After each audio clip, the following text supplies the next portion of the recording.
What is up guys, Fi here with How to Teamfight episode 4, and this time we're going to be looking at how predicting things is really important for an AD, but especially when you're playing Vayne. So I'm going to show you two different replays of me playing Vayne, and they don't look that special really, but if I wasn't predicting and I wasn't ready for what happened, then I would have died both times. So let's just watch this first one through and then we'll go back on it.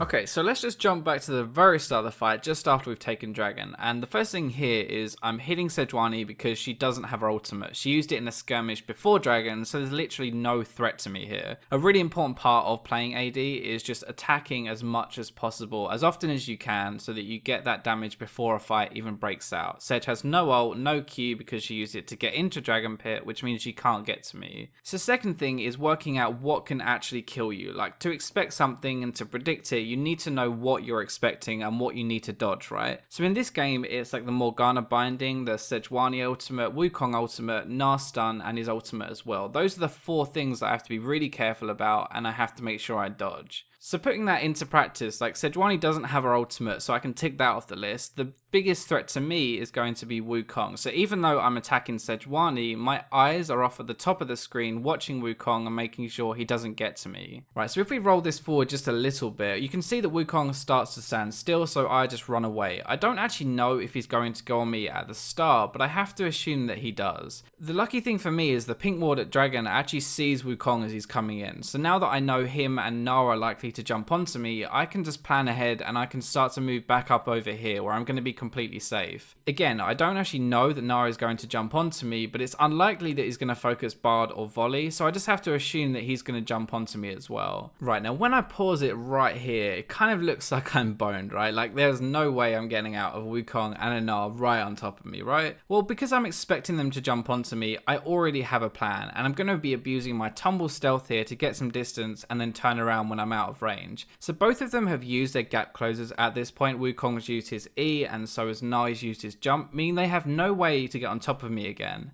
So that doesn't really sound that good of a plan, right, to abuse my ultimate, but just to show you what I mean, let's look at what they are seeing. So they both jump onto me and I instantly use my ultimate and stealth, and as you can see, they actually have no idea where I am. So the final couple of things to note about this fight is that now that I have put some distance between us, I can actually start attacking them and start doing some damage properly. Note that I'm always walking backwards after I've attacked, so I'll attack and walk backwards to keep that distance between us and mean that I'm completely safe. Now this didn't look like anything special, and honestly it wasn't really, but imagine how bad it could have gone if I wasn't watching for Wukong and I just let him knock me up, followed by a Gnar ultimate which probably would have killed me straight away. So let's move on to our second replay, and we're just going to play it through the first time and then we'll go back and break it down.